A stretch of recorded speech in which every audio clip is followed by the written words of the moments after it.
नमो बुद्धाय. जय भीम. मी उज्ज्वला आपल्या सर्वांचं माझ्या यूट्यूब चॅनलवर खूप खूप मनापासून स्वागत करते.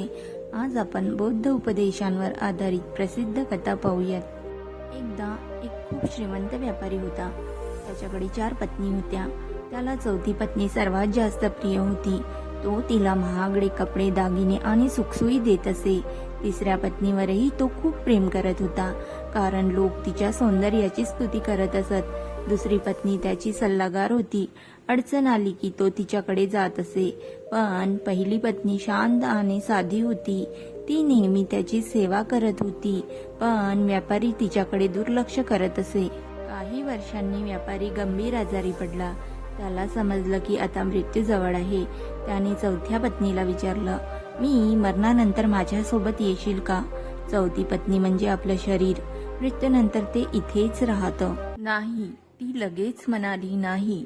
तिसरी पत्नी म्हणाली, मी तुझ्या अंत्यसंस्कारापर्यंत येईन. दुसरी पत्नी म्हणाली, मी फक्त स्मशानापर्यंत साथ देईन. शेवटी पहिली पत्नी शांतपणे म्हणाली, तू जिथे जाशील तिथे मी तुझ्यासोबत असेन.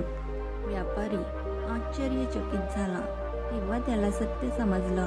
चौथी पत्नी म्हणजे आपलं शरीर. मृत्यूनंतर ते इथेच राहते. तिसरी पत्नी म्हणजे संपत्ती आणि मान सन्मान. ते दुसऱ्यांकडे जातात. दुसरी पत्नी म्हणजे नातेवाईक आणि मित्र. ते फक्त स्मशानापर्यंत साथ देतात. आणि पहिली पत्नी म्हणजे आपले कर्म. तेच मृत्यूनंतरही आपल्या सोबत राहतात. शिकवण: संपत्ती नाही, चांगले कर्मच शेवटपर्यंत साथ देतात.